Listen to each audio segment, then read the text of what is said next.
Hello, everyone, and welcome back to another episode on the Goddess Glow podcast with me, your host, Ray Grillo.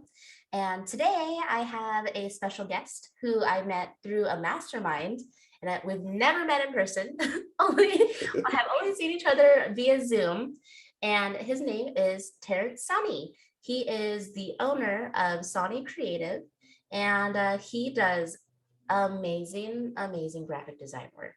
When you guys have the chance to, obviously I always suggest like seeking out or searching whomever I have to come on and their stuff. However, Terrence, man, like you got some great work. Like I just am so baffled sometimes at the graphic designs. Like I could never come up with it. I can never come up with it. And it just like is so cohesive. And I feel like you are very in tune with people's energy. And thank you so much for coming on today. No problem. Thank you so much for having me. That was a crazy, awesome introduction. I appreciate it. Yeah, I appreciate you coming on. And I know we've scheduled beforehand and some stuff happened. And I believe Right. during Mercury retrograde. So, that. Yeah, that was literally the worst I've experienced. So Mhm. yeah. Okay. Well, thank you for coming on. And I would love for the viewers to hear your story because I feel like you have a pretty cool story and you are a father of three. You run your business, you're an entrepreneur, you've done TED Talks, and you have two books. And so I would love for you to share how you got into graphic design and yeah, essentially what you do in that field. Awesome. Um, well, I guess one of the reasons why I like web and graphic design is because there's really no limits. I've always been the kind of guy that I've always been a little hard-headed, like not too hard-headed, but just like I just like the color outside the lines, like in life and literally. I was never that guy that had a perfect picture when it came to coloring. Um, I was always curious and I never really liked a solidified anything. I like blueprints. I remember I created my first website in eighth grade and I had no direction or anything. I had Bruce Lee and the band Korn on the website. And my best friend's like, dude, like no one's gonna look at that. Like why that's dumb. And websites were completely different when I was in eighth grade now. But it was pretty much a representation of me. And later on, outside of high school, I joined a band and played guitar. And one of the reasons why I play guitar is because I played the cello for 6 years and I had structure, I had a private teacher, all that stuff. Then it got to the point where I talked to my private teacher and I was like, hey, can you start teaching me like some radio songs, some Nine Inch Nails and all that on cello? And that's what I essentially started to do. So I got rid of all that structure from the cello and kind of applied what I knew to guitar, completely self-taught. Joined a band, hardcore punk band. I love metal, love punk music, and we toured all that, but we didn't have a web and graphic designer. And we were like broke, do it yourself tour. It was like literally the essential of punk, like do it yourself. We had like a cooler with sandwiches and all that stuff. And we had no web designer, no graphic designer. So that was me. Um, so I just tried to download any kind of free software I could and try to get us to have some kind of online presence. And it started to look good, and other bands would reach out to me like, hey, like, who did y'all site? Like, I did it, and we can't afford anybody, we just make money from shows and shirts. And so they're like, hey, can you do my site? And I'm like, sure, i'll I'll do it. And so I started doing websites for other bands. And then life kind of got in the way, even though I still had all that coding and all that stuff just from Googling stuff. I pretty much collected a wealth of knowledge from that. And I kind of paused on a web and graphic design. And then later on in life, I started to write my first book. Mhm. And then that's kind of when things really started to, the snowball really started to go. Um, I hired someone on Fiverr for $5, $4.99 plus tax. And I had a speaking background and I consider myself pretty good with words. And so I thought I articulated exactly how I wanted this cover to look to this $4.99 web designer that I hired on Fiverr. I mean, graphic designer that I hired, and they gave me exactly $4.99 plus tax worth of, the cover. Like it looked like trash, and that's when I realized, you get what you pay for, like literally. Hmm. And I'm so I was like, envisioning huh? like I'm envisioning the I don't know, iMovie or like the templates. It was insanely, it was bad. Okay. It was really, really bad. Like it looked like it didn't cost any more than 514 or what, like it was horrible. Yeah. um and so I was like, this isn't the way I want to represent myself, because the Fiverr designer just, once they make the money and that's it, they may not see me, may not hear from me ever again, but I'm like, this book is going to outlast me, so it's got to look correct, for it to be a lifetime representation. So I took my time and I was like, I couldn't afford a designer. I'm like, let me just try it myself, take my time. And so that's when I just reincorporated everything, all my web and graphic design skills from the band. And I was like, okay, this is it. Um, and I came up with my cover like in 2 minutes. I took a selfie in a bathroom at work. I like put like a background of like a city, and it just like worked because I needed the right colors and the right look, and I just made it happen. And people were like, "Hey, who designed your cover?" I'm like, "Me." And they're like, "You did it?" I'm like, "Yeah." They're like, "No, you didn't." I'm like, this is exactly, let me show you, like in my phone, like I showed it to him. Here's the original picture, here's the background, and just combining them together and with some other effects and stuff, and made it look good. And they're like, oh, okay, can you do mine? And so it just went from one to the next. And that's pretty much how the web and graphic design started. My best friend at the time, like, was a drummer in a band that I was in. And he's like, dude, like, you should totally just make this a business. And I'm like, I don't know. And at the time, like, he created a business from being a dog poop scooper. He would just go to houses and pick up their dog poop. And now he's got like a business. He has employees, he has work trucks, all of this stuff. And it's like, I'm like, let me just, take in all the knowledge that I can get from him. And that's essentially, how Sani Creative got started, by other people telling me what they wanted based off of what I was already doing. Okay. Yeah. I loved how like I love your mindset. And your books are a lot on mindset. And you're saying your first book is you talking to your 15-year-old self, right? Yep. I do want to touch on though. I love how you said, and you just like knew already. And this is like the mindset I feel a lot of entrepreneurs and even me, I struggle at times. How you're like, this book is going to outlast me, Right. and how it's like you already had a vision, like this is like me leading a legacy, and thinking like even that far ahead.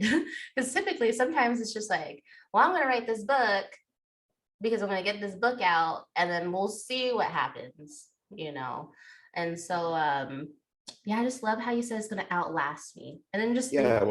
yeah. When I was a kid, I always thought, and this is probably really strange, I don't know, well, probably perfect for your audience, but when I was a kid, I always thought whatever we do this day, it's gonna like repeat itself.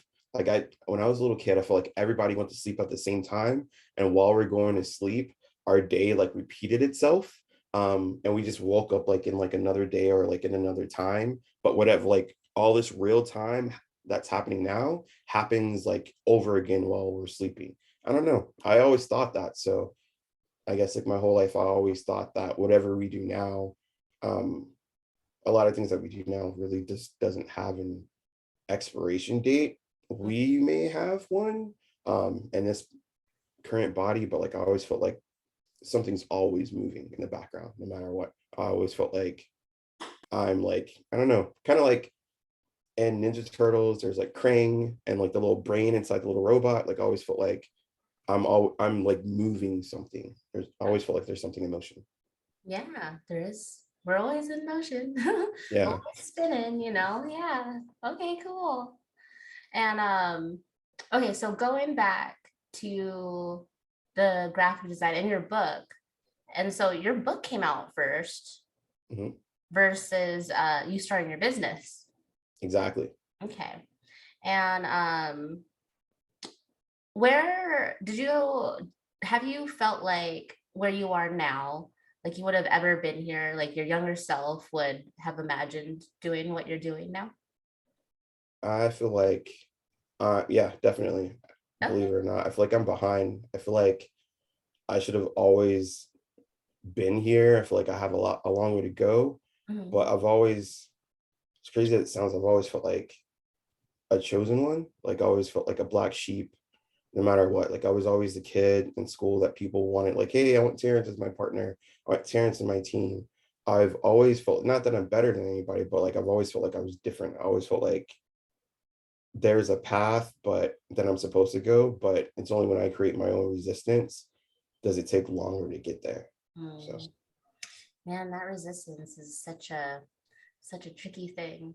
I was actually having a thought yesterday on my way to the gym, because mhm, I had like one of my first interviews, like where I was actually interviewed on a podcast. And sometimes it could be hard or difficult, at least for me, to receive like good feedback, like, wow, like you're an amazing person.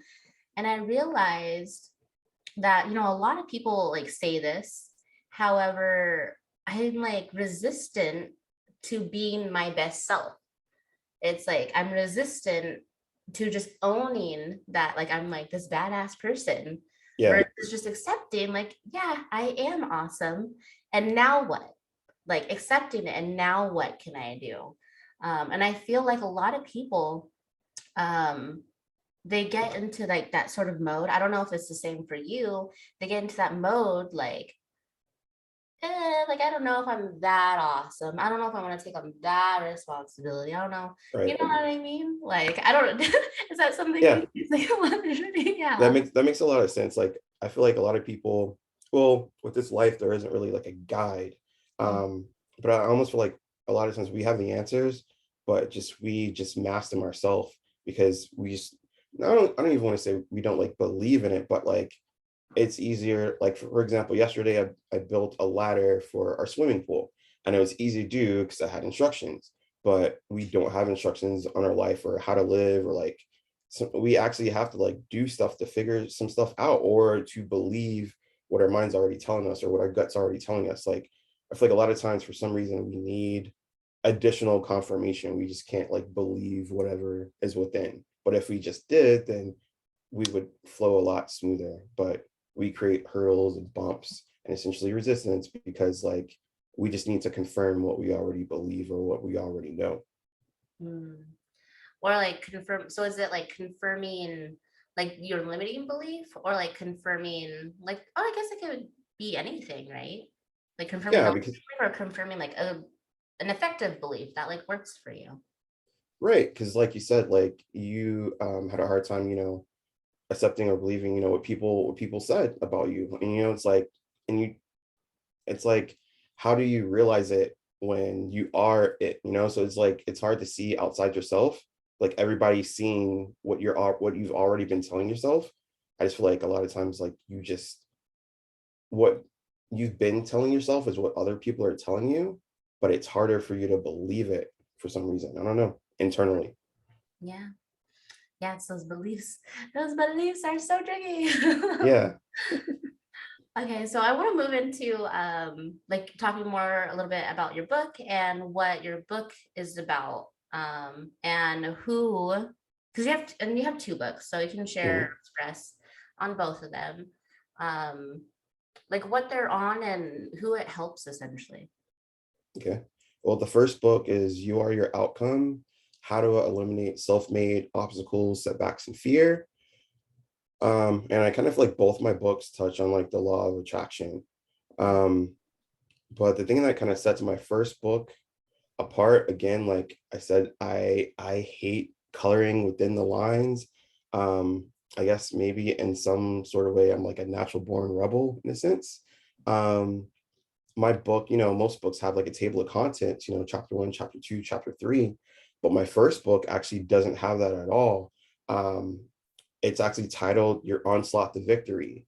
And the reason why I didn't really, there's like sections, but I don't really call them titles or chapters. Um, because I feel like if you buy a book or purchase a book, and this is coming from a guy that's bought every personal development book under the sun, you may pick up a book or buy a book, but you may, read it and then put it down and may not even touch it again. And that's how it was for me. And I found like, it was just a habit. I'd buy a book because, I was inspired by this person. I'd read a little bit about them, but I couldn't really tell you much that was in the contents of the book. So I figured if I write a book and then you look at the onslaught of victory, you can see different sections, and whatever that you're struggling with or you're dealing with or need more help in, you can just go to that section, read a little bit about it, implement what you learn, put the book down, and that's it. So even if you don't read any more about the book, you at least got something out of it from like the first go around, as opposed to let me try to just get through this book and get through this book and, monotonous repetition. Mhm. Yeah, I do. I like that take on books where I like to like leaf through it, open it up, and be like, okay, and then close. Well, I like to Yeah. like read through the book and see like what's in there. However, I do love that concept where it's like, man, I'm struggling with this right now. And like it's just like I don't know how long your chapters are, like a 5 minute, 10 minute read, maybe a little. Yeah, the whole first book is under 100 pages. So Oh, okay. it's relatively short. And like I said, it was designed not to read from beginning to end, but Mhm. to read in the order that your life presents itself. So Yeah. Oh, I love that. The order that your life presents itself. yeah, I hate books that have like an intro, and it's like you don't really actually get to chapter one until like page 30 because they have like a foreword, a bio. Like A preface. I want to, yeah, I just wanted like I'm not dissing it, but it just isn't for me. Like I like books with no fluff. I wanted like a book that had the meat. So, Yeah. And you're just like, let's get to the point. Like, yeah, I exactly, got like, I have too much on my plate. I need to get things done. exactly. Yeah. Yeah, And you are a father of three. And yeah. so, oh man. And you work from home. And then typically, like now, is it summer vacation where you're at? Yes, Okay. all the kids are out, so they're all home. Yeah. Would you I would love to hear because I'm a mother as well, and I have my Hmm. little guy who's been home and he's gonna finally start school. I was thinking about the homeschool route, however, he's just so extroverted. I'm like, okay, Hmm. you can go to school, mom, you can have some time, I time. feel like it has its pluses and minuses, just like Mhm. anything in life. So Yeah. yeah, But how do you balance it out with everything between all of all of the work that you do and your family life and also having fun and like being creative? awesome. Well, in my honest opinion, there is no balance. There's just rhythm.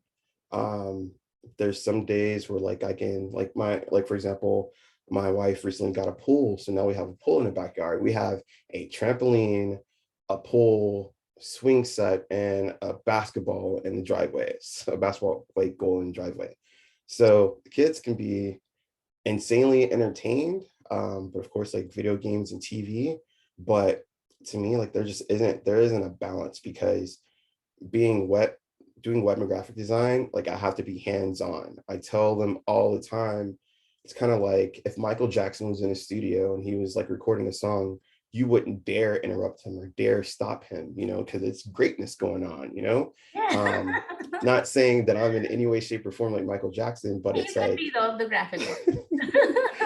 um yes, but it's like when my mind is there, I'm not a multitasker, which is crazy because I'm a father of three. I'm a very one-dimensional, one-minded kind of guy, like, and it probably drives my wife crazy at times, but it's like you can't give me three things to do and expect them all to get done within an hour. I have to do like one thing, maximize that to the best that I can, then do the next thing. And so it's really just a balance. Like Before, when the kids were in school, it was just my daughter. So in between making peanut butter and jelly sandwiches and dancing with her, um, I try to knock out like in some emails or a phone call. And the thing is, like, my mom is here with us as well. So it's literally a full house. And she just recently retired, but just because she's retired doesn't mean she's obligated to work for me or like help me or save me.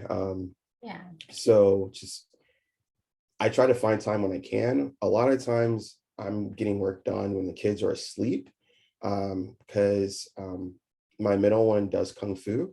So I'm usually taking him to kung fu and picking him up, and I'll bring my computer to kung fu while he's doing spinning back fists. I'm designing a website or designing a flyer. So I just try to find little pockets. But being at home, this is everything I asked for. Like when I had a 9 to 5, I hated that because I missed out on so much with I didn't want to come home and be like, hi kids, good night, kids. Yeah. And just put them to bed like that. Like that's the life that I was living previously. So I just wanted to be present. And now I've I got presence at its utmost potential because I'm in their lives more so than any other time before. But finding a balance to me is just rhythm. Like some days I'm gonna get more work done, some days I'm not gonna get as much. But being that I've been in my craft for a while, my work ethic is pretty, I would say it's pretty on point. Um, so yeah, it's just creating a rhythm for me and knowing going into it, knowing that, hey, you may be limited on this or maybe limited on that, but maximize it to the most that you can because there may be another day where, like, for example, my wife is currently on vacation. So it allows me to do things like this and allows me to get a lot of work done. So there's ebbs and flows, but there's absolutely no way where I could be like, hey, I'm gonna have 5 straight hours of being uninterrupted Monday through Friday. It's impossible. So it's gotta find like peaks and valleys. Yeah. Yeah, that I mean that resonates so much with me. Some days I'm just like I was listening to a podcast and I believe it was, I don't remember don't quote me on the numbers. However, No during the problem. day you get distracted around 90 to 120 times on average. And I was like, okay, however, with children, it's like 500 times a Yeah, you day. gotta, yeah, 10x that for sure. Yeah, and I'm just like, greatness. Yeah, like what you're saying, greatness is being made here. And it's just like Yeah, you get into a flow, and then it's like, mommy, or what here it says, dad, daddy. yeah, because it's Yeah. like I'll have my AirPods in, I have noise cancellation on, I'll have like a playlist going on, and like when I'm in something, when it comes to web and graphic design, I see things like 7 different ways at once. Mm. It's Okay. bizarre, but like for example, if I'm doing a logo, I see it like a million different ways and I want to try all of those. So I may be on my 10th of 12th idea and I may have to stop and go outside or dance with my daughter, or my son may want to show me a kung fu move. And by the time I get back to my computer, I'm like, it looks completely different, whatever I did. So yeah, it's all about finding little pockets and stuff. But yeah, when you get interrupted or stopped, whenever you get back to your work, it takes a minute to get back into focus. And depending on what you're doing, your mindset could be in a completely different place. My mom tells me all the time, like, I talk to people or I talk to my family as if like I'm in London and I got to remember to come back to Houston, Texas. And Mhm. and like because my mind, like when I'm working, is just in a lot of different areas. I think that's what got me to where I am and why I believe I'm good at what I do, because I'm able to see 12 different things at once. Yeah. Yeah. Because it's like, also, do you have to come up with different like mock-ups? Yeah, I love doing mock-ups. But yeah, it's like I really work off of energy. Mhm. So, and that's from like the get-go, from the very first phone call to the very end. It's energy. Like, um, I love what I do, but I'm not.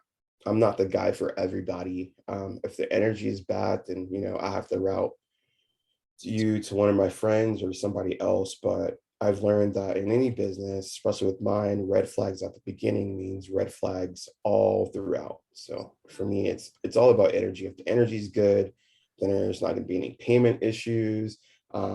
I'll be able to work at like my best potential because I know I'm vibing off of you. I know exactly what you want. I know the reaction that you want your customers or clients to have. I know how you want to be represented online. So it's all about energy for me from the get-go. Yeah, I feel like that's an extremely important concept to grasp, especially for like a bunch of entrepreneurs out there or even like salespeople. Mhm. Like, how do you decipher whether the energy, I mean, you could feel it. However, explaining, I guess, like that feeling to someone or like maybe a thought process or like what you envision, like, how do you decipher this is just not going to work out? For me, it's a lot of it comes from confidence, not even necessarily experience, because a lot of 90% of the websites I do are redos. Like they're people that business managers and all of that have they tried doing things on their own and it just didn't work out. So it's like a lot of people have you can either have confidence that hey, I want to be hands off. I'm not an expert in this field. I'm an expert at something else. I'm gonna, take all the strings off, give you, full reign to do everything. Or, there's people that are just like confident, hey, this is what I want. I have this envision, and I kind of what I love about it is I have the ability to create what's in their mind or extract what's in their mind and put it onto a digital canvas. Like that's what I love about my job. So for me, it's all about confidence because you can be confident, hey, Terrence is the guy for me. I've seen your work. Or you can have confidence, hey, like it's just not working. Like everything I've tried different web designers, different graphic designers, tried doing a site myself. For me is it's really about confidence. If you're struggling with like, hey, um, I don't really know what I want. I kind of want that. I think like then it's not going to work for me at all. You have to either you can be confident in not knowing what you want. Say that from the beginning. Okay, cool. Well, since you are not exactly sure what you want, or since you're sure that you don't know what you want, let's go with what you don't want. A lot of times in my experience, it's easy to figure out what you don't want as opposed to what you do want. But yeah, for energy, to me, um, it's linear with confidence. If you aren't confident that I'm the guy for you, then find the guy or girl for you. Um, if you aren't confident that we're going to have a good experience, then you're not. Like, so at the beginning is essentially dictates how the ending is going to go. Yeah. And then, with that sort of mindset, not taking everyone to that comes your way. Because I've seen it. My best friend is a graphic designer as well. And Mhm. she's like talked about how just people will nitpick or like when they don't know, when they don't have that clarity. It's like really hard to be clear on like what you're doing, where you're going, if the person's not clear. And then Yeah. it's like, well, can you switch this around? Can you move this around? Can we do this? Or like 100 times. And then it's still like they're still not happy, you know? Yeah. And it's like Like it, we call that scope creep. I don't know if you're familiar with that. So essentially, like say like you hired me to do a press kit for you. Okay. So you hire me to do the press kit. I send you the proposal, it outlines the terms, conditions, and all of that. So you like it, it looks great, but you want to tweak here and tweak there, and you want to create a brochure, and you want to turn it eventually goes from a press kit to business cards. That's not originally what the project was for. So we call that scope creep, where there's a scope of work that I'm doing for you, I'm getting hired and you're paying me for, and you're literally like creeping up more work and more work and more work. So we call that scope creep. It's a weird name, but that's this what we call it. So yeah, it's I feel like a lot of people really don't know what they want until they see things. And then there's other clients that can see things in their head. They just need it on a digital canvas. And those are the kind of clients that I try to go for. But in my experience, it's a lot of it's the questions that you ask, because you can only extract so much. So if they don't give you the information, I feel like it's kind of your responsibility to get it for them, to Mhm. get it from them. But I feel like a lot of, and when I first started off with low paying clients gave me the most problems, and the higher paying clients, like I said before, they're like, hey, you got free reins to do everything. I trust you. I have full confidence in you, and I'm gonna do a great job. Like my whole slogan is how you present yourself is how you pay yourself. Yeah. So if I do a bad job, they're gonna be like, oh, who did your site? Who did your, your branding? And I'm like, oh, Terrence did it. Like, okay, cool. I know I don't want him to do my stuff because yours looks like trash. So it's like I have to make sure that like I always have to design and create for the next person outside of the person I'm creating for, because my referrals and stuff are gonna come off of doing a great job for client number one. That's how a lot of times how I get client number two. Okay. Um, what sort of client do you typically attract? Do you have like a certain type that you attract or? Definitely. I actually went over this with the group yesterday. A lot of my clients are females, usually between like 30 and 45. And they're always business owners. Um, I don't know, maybe because I was raised by my mom and my grandma, two women, significantly in my life. Um, 99% of my clients are women. I feel like I just naturally attract that. I think maybe because like that's essentially the way I was raised. And it's not even putting them on a pedestal, but it's like that's naturally who I gravitate towards. I feel like we speak the same language. And Like they're very usually intuitive. You're really intuitive, and I feel like you're really in tune with your more feminine side. You're in tune with your masculine side too. Like looking at your work and the structure, like I feel like you have a really great balance, Mhm. which make feminine energy is attracted to No, that.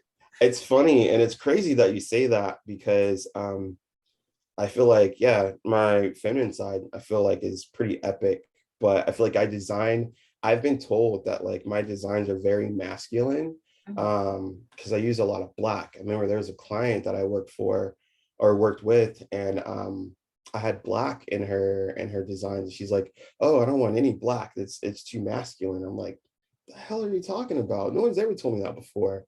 And I looked at my work, and like a lot of it was like had shadows and was dark and was black. And I'm like, huh, she has a point. And it goes to like her being able to see something that I couldn't see myself. So yeah, I feel like a lot of designs, I don't know, are masculine, but now I kind of have the balance thanks to her Mhm. pointing that out. So I know how to determine, I know what colors, what palettes can give off certain tones. Mhm. Awesome, awesome. Well, Yeah. I like I'm just so glad to have you on my podcast. And then you also had a TED Talk.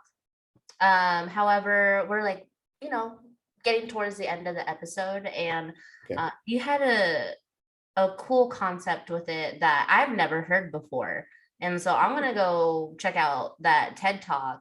Um, however, do you have like the link to that? And then I can Yeah. link it below. Okay. So everything. I can either send you the link, or you can go to Sani Creative, Mm, and on the about section it has like my whole TED Talk. I think it's like just a little over 10 minutes.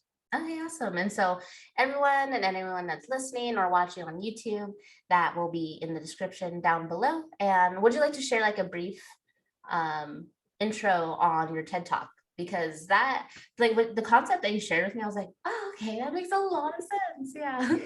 Yeah, so essentially the TED Talk's about the early bird and the worm, and it's pretty much destroying the belief that we have about the early bird getting the worm. How, we've been told that the early bird gets the worm, there's all these benefits to it, it's a positive thing, and no one's ever questioned it. I feel as if no one ever has until my TED Talk. And I feel like that a lot of times, if you're told things over and over and over again, the more you hear it, the more you believe it to be true.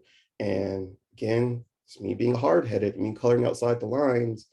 I'm the kind of person that wants to question everything and kind of want to play devil's advocate. So a TED Talk is essentially questioning that belief and seeing if the early bird is actually the one that gets the worm.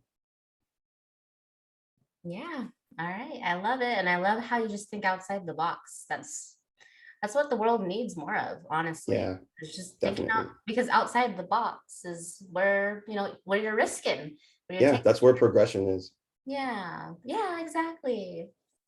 All right, Terrence, thank you so much for being on the podcast. Is there anything else that you would like to share with the listeners or viewers No before we? problem. Thank you. Thank you for having me. I appreciate it. This was an honor, and I'm glad we were able to get the schedule Mm. right and everything. Just want to tell the audience, if you have any questions, you can definitely reach out to me. If you have any graphic design, web design inquiries, you can definitely go to sanicreative.com. You can actually see videos of me live in action. I have a blog. You can check out my books there as well. So, Awesome. All right, guys, you heard it from them. All right, have a good one. Bye. bye.